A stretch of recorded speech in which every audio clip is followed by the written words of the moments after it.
The Russo-Japanese War, Part 5, Spring and Summer 1904. The initial attacks had a devastating psychological effect on Russia. They were confident before then about winning the coming war. The Japanese took the initiative while the Russians waited in port. The engagements provided cover for a Japanese landing near Incheon, near Seoul, Korea. From Incheon, the Japanese occupied Hanseong and then the rest of Korea. After the Japanese occupation of Hanseong, Emperor Gojong sent a detachment of 17,000 soldiers to support Russia. By the end of April, the Japanese Imperial Army under Kuroki Tamemoto was ready to cross the Yalu River into occupied Manchuria. On April 12, 1904, the Russian government threatened to seize the British war correspondents, who were taking the ship Haimun into war zones to report for the London-based Times newspaper. They thought the British writers were spying for Japan. On June 23, 1904, a breakout attempt by the Russian squadron, now under the acting command of Admiral Wilhelm Wittgift, failed. By the end of June, Japanese artillery were firing shells into the harbor. The siege of Port Arthur began in April 1904 with the blockade of the port and shelling of the area. The official dates of the siege were from August 1st, 1904 to January 2nd, 1905. This was the longest and most violent battle of the Russo-Japanese War. Port Arthur was regarded as one of the most strongly fortified positions in the world. However, during the First Sino-Japanese War, General Nogi Marusuke had taken the city from the forces of Qing China in only a few days.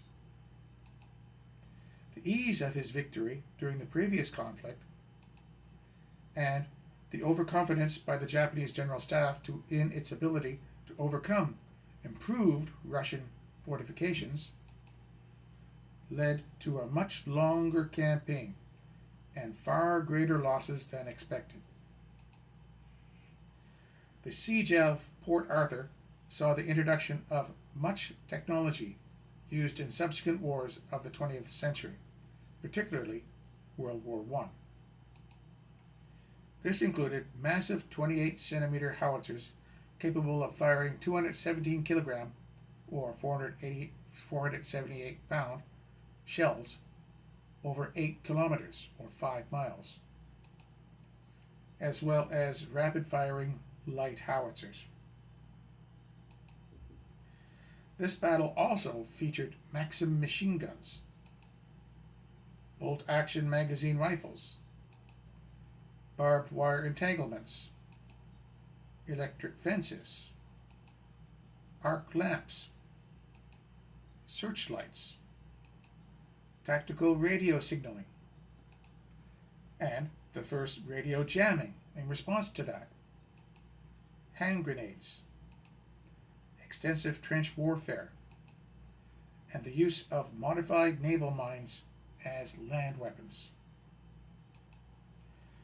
The Russian forces manning the defenses of Port Arthur under Major General Baron Anatoly Stossel consisted of almost 50,000 men and 506 guns. This includes the crews of the Russian warships in port. He also had the option of removing the guns from the fleet to strengthen the land defenses.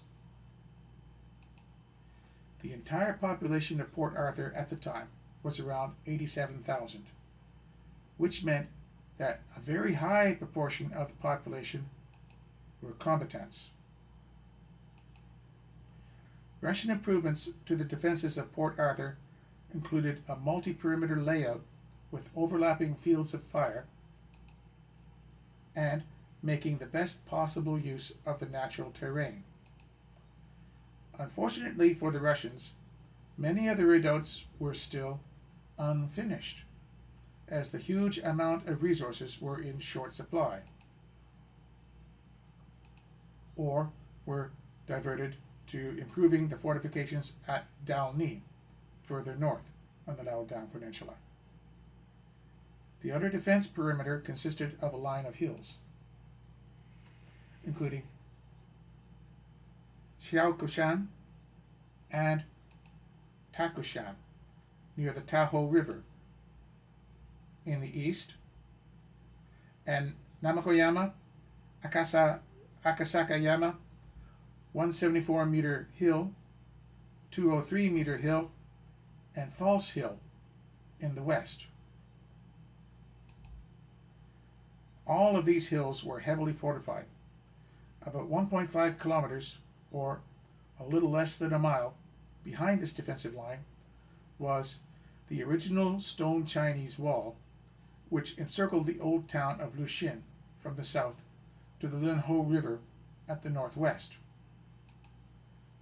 The Russians had continued the line of the Chinese wall to the west and south, enclosing the approaches to the harbor and the new town of Port Arthur with concrete forts,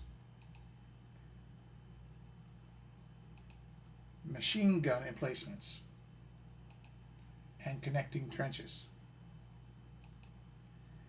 General Stoessel withdrew to Port Arthur on July 30th, 1904. Facing the Russians was the Japanese Third Army, about 150,000 strong. It was backed by 474 artillery guns.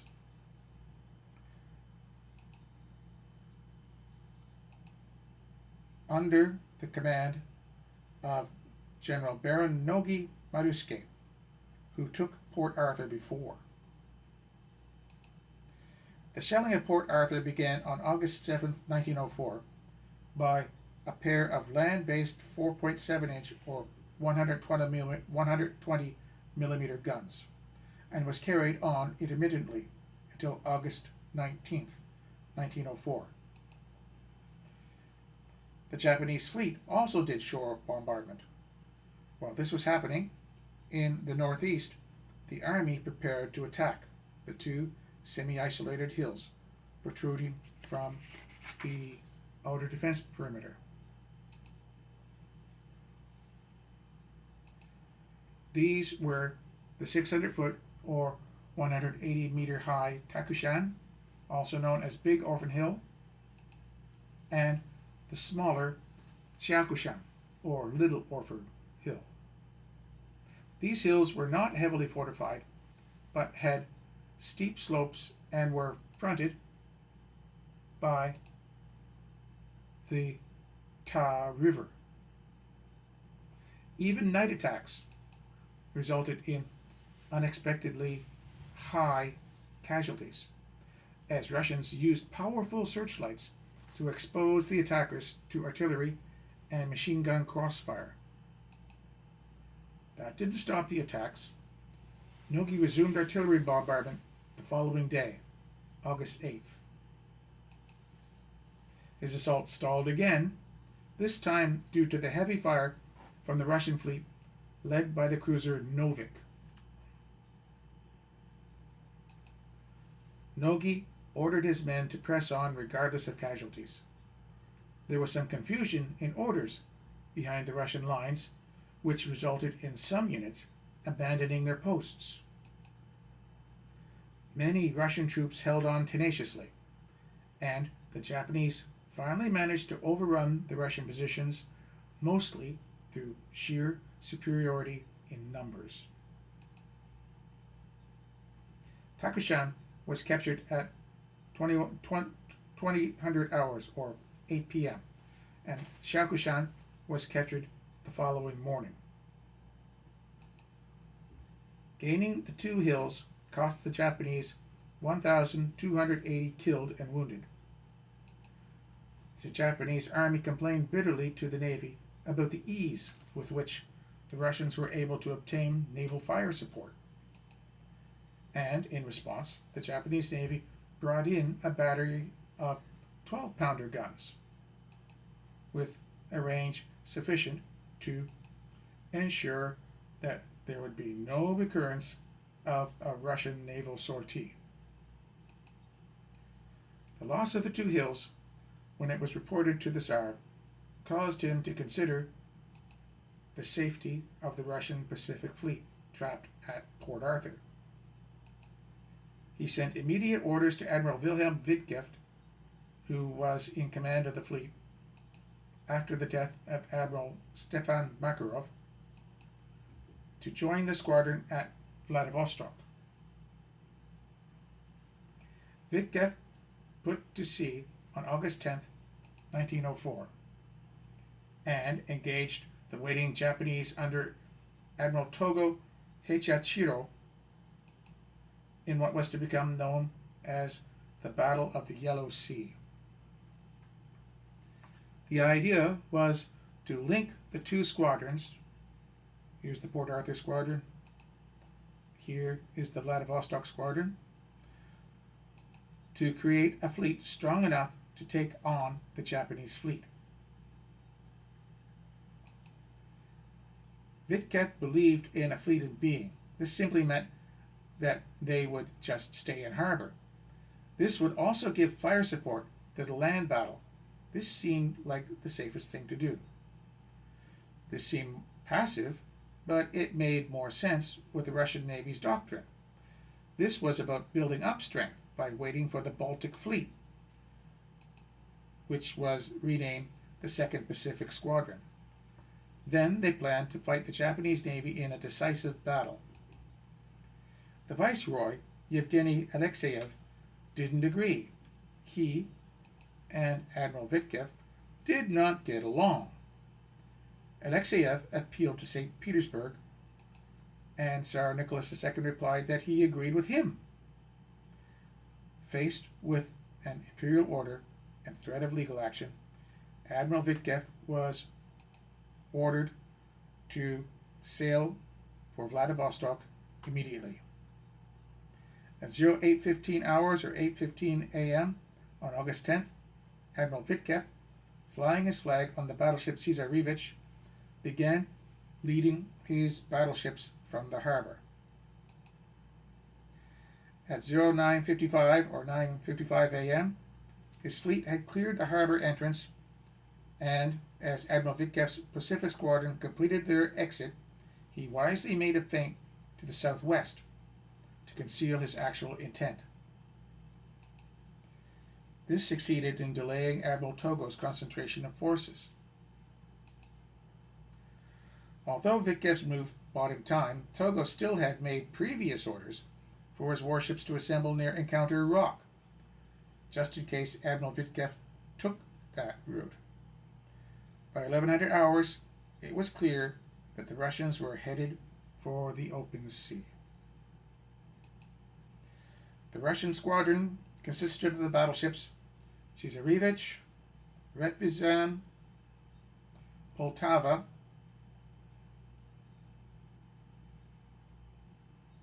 Sevastopol, Peresvet, and Pobeda. It also had the protective cruisers Askold, Pallada, Diana, and Novik, and 14 destroyers. At about 12:25, the battleship fleets sighted each other near Encounter Rock at a range of about 11 miles, or 18 kilometers. Wittgeft's fleet was headed southeast at 13 knots, which is about 24 kilometers an hour, or 50 miles an hour.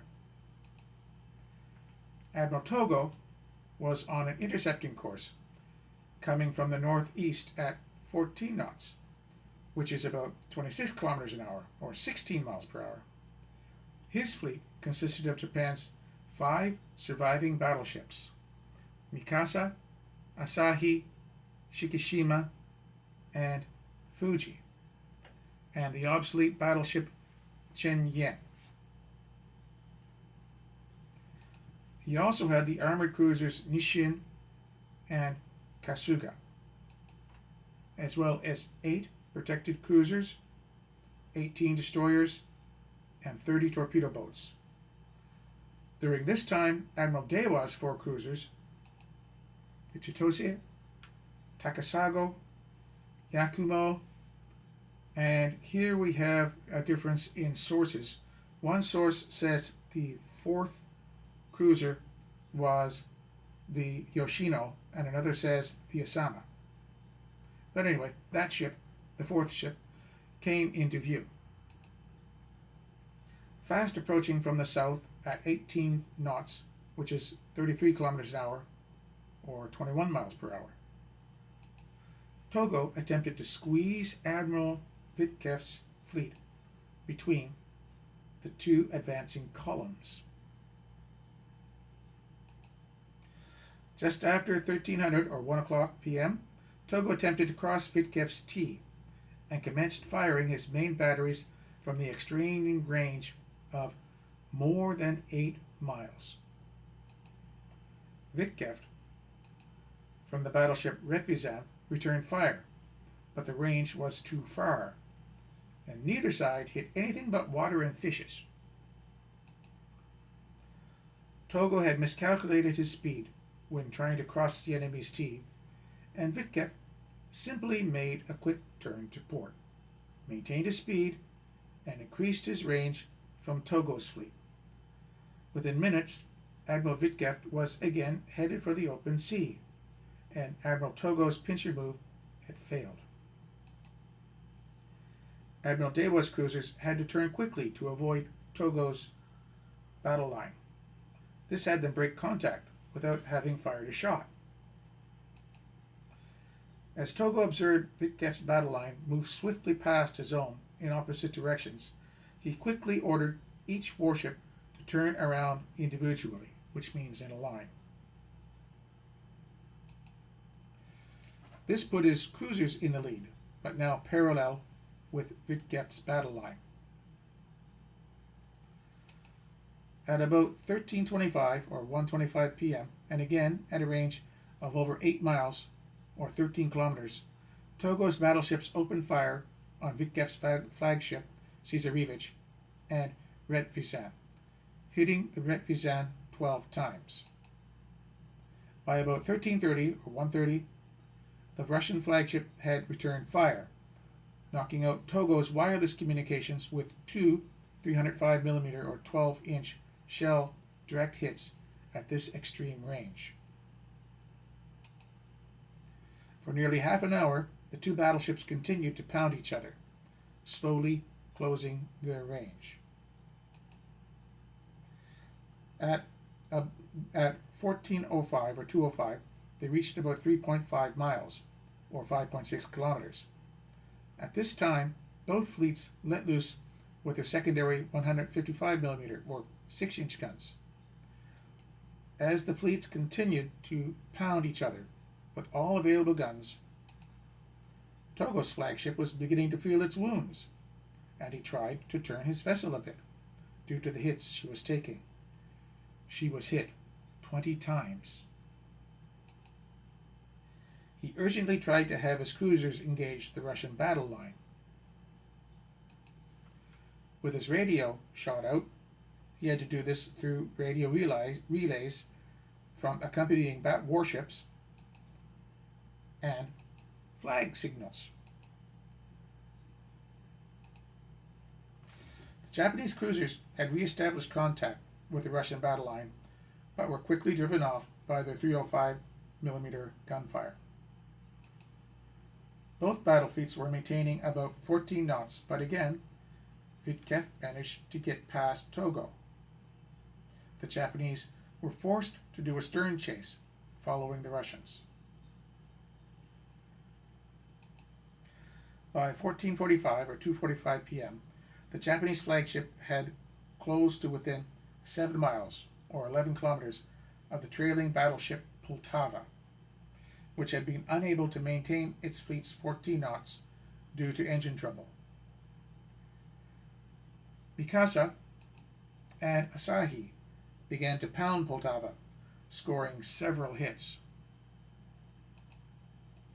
Admiral Ukhtomsky in the battleship Peresvet saw what was happening to Poltava and ordered his division to fall back and help Poltava.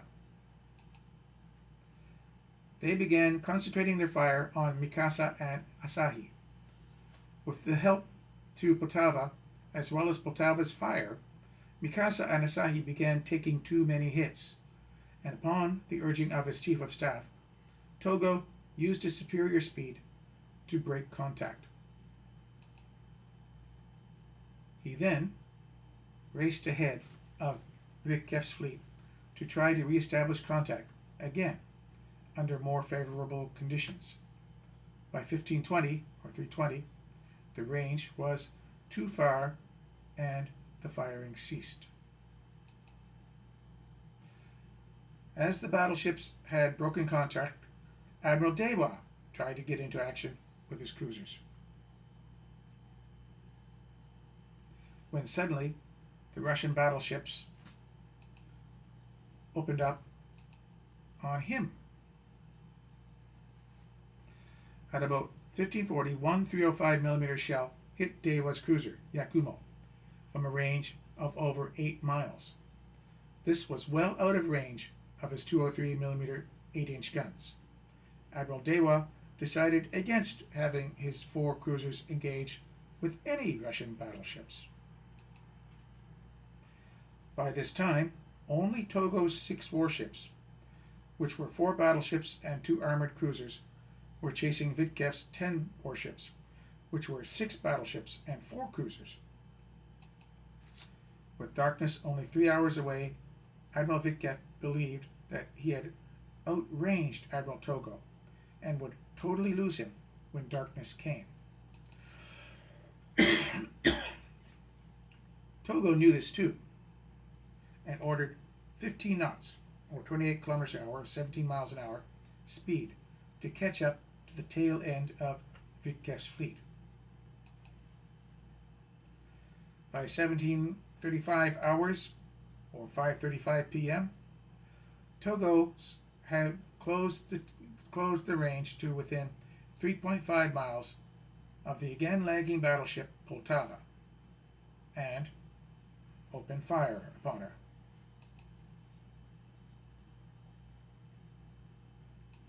Admiral Dewa also showed up with his cruisers to shell Poltava, hoping to at least sink one battleship. However, the Russian commander, Captain Ivan P. Uspensky of Poltava, and his crewmen scored several hits on Admiral Togo's flagship. At this time, the Japanese started having faulty ammunition problems.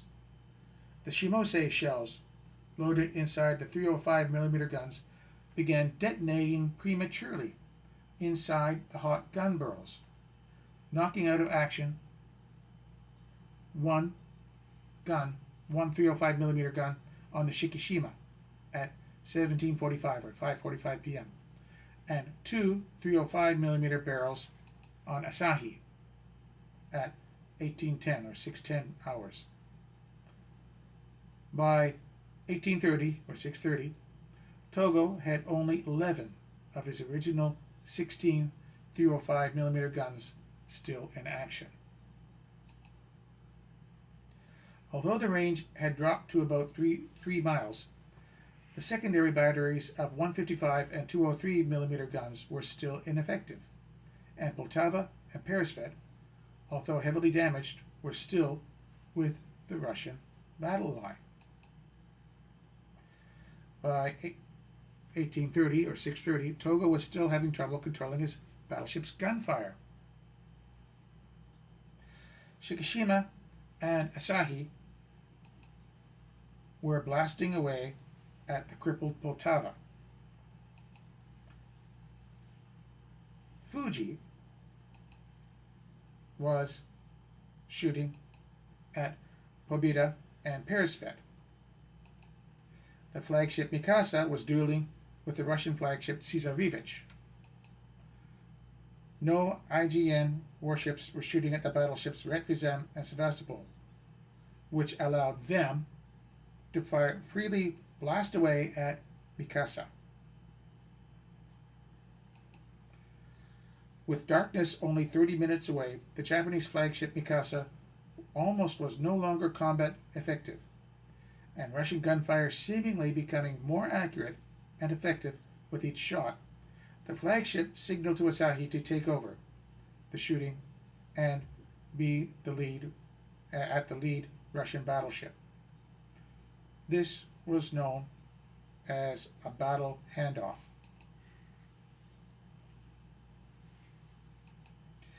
Within 10 minutes of being relieved by Asahi, Admiral Togo fired a 305mm salvo into the Russian flagship Tsarevich, instantly killing Admiral Vitkev and his immediate staff. It also jammed the flagship's steering wheel. The explosion had wedged the wheel into a port turn, sharp enough so that Tsarevich heeled over 12 degrees. Retvizem, unaware of what had happened on the flagship, followed her wake. By the time Pobeda arrived at the turning point, Tsarevich had swung around 180 degrees and was heading back into her own line. With no signal to indicate what had happened, the other ships were unaware that Tsarevich was not only out of control and without its admiral, but was actually without anyone at all at command. Prince Pavel Ukhtomsky of the battleship Peresvet soon realized that the flagship was out of action and attempted to gain control of the Russian squadron. Then a Japanese shell cut the foremast of the Peresvet, preventing the signal flags from being hoisted as usual. They had to be hoisted along the bridge instead. This made them almost hidden from view. Only the crew of the Sevastopol saw the flags, so no other Russian capital ships followed Ukhtomsky's lead. At the same time, Captain Edward Shensnovich, commanding Retvizem, immediately turned his battleship towards Togo's battle line, charging directly into it with all weapons firing, despite being down by the bow from battle damage. Togo's battle line shifted their fire onto Retvizem as the range dropped to less than 3 miles. There were so many shell splashes surrounding the charging battleship that Japanese gunners were unable to adjust their fire. The Russians were in luck, though. Togo's battleships were running low on 305mm shells, and many of his main guns were out of action. He decided to play it safe, and with the Russian squadron scattered, he turned the fight over to his cruisers and destroyers. As Togo's ships began their turn, they fired a final salvo, hitting the Retvizem with several shells.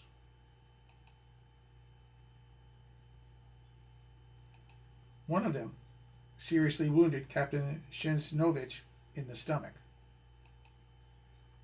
Retvizem laid smoke and also began to turn away. It had succeeded in ending the duel between the opposing pre-dreadnoughts, and had saved the flagship from destruction. There was little choice but to give up the attempt to reach Vladivostok, and they had no choice but to return to Port Arthur. Even this proved impossible to coordinate, and many ships wandered off on their own. 2 hours later, The bulk of the Russian fleet returned to the relative safety of Port Arthur. 5 battleships, a cruiser, and 9 destroyers made it back. The damaged Tsarevich and 3 escorting destroyers sailed to Kiao Chau, where they were interned by German authorities. The cruiser Askold and another destroyer sailed to Shanghai and were likewise interned by Chinese authorities. The cruiser Diana escaped to Saigon, where it was interned by the French. Only the small cruiser Novik sailed east around the Japanese home islands to try to reach Vladivostok. It was chased by Japanese cruisers, which forced it aground at Sakhalin, where it was destroyed by the crew after engaging the Japanese at the Battle of Korsakov. The Japanese cruiser Tsushima approached the port of Korsakov at 1600 or 4 o'clock on August 1904 and observed smoke rising from the harbor. This was determined to be from the Novik. She then sighted Novik steaming south from Korsakov at 1630 or 4:30 and opened fire on her. Novik replied, and a sharp but one-sided action took place over a little more than half an hour. The more heavily armed Tsushima scored several hits on Novik, 5 of them below the waterline, which knocked half of her boilers out of action and flooded her steering compartment. Novik turned back for Korsakov with Tsushima in pursuit, but about half an hour later, at 1740 or 5:40, Novik scored a hit on Tsushima on the waterline, which flooded her compartments and caused Tsushima to list so heavily that she had to abandon the chase and stop to make emergency repairs. Novik returned to the harbor at Korsakov. While Tsushima repaired her damage, Chitose arrived on the scene. The 2 Japanese cruisers watched Korsakov throughout the night of 20 to 21st August in case Novik made another attempt to break out. Novik's steering gear had been damaged beyond repair, however, and her commanding officer, seeing from the searchlights at sea during the night that a second Japanese cruiser had arrived, decided that Novik could not be saved. He ordered Novik to be scuttled in shallow water. At dawn on August 21st, Chitose entered the harbor to find Novik sunk on a sandbank, with her boats and launches around her, removing her crew and valuable gear. Chitose closed with Novik's wreck and opened fire on it at a range of 9,300 yards, or 8,500 meters. At a range of 4,400 yards, or 4,000 meters, she scored 20 hits. Continuing to close to a range of 2,700 yards, or 2,500 meters, Chitose's commanding officer decided that Novik was beyond salvage by the Russians and with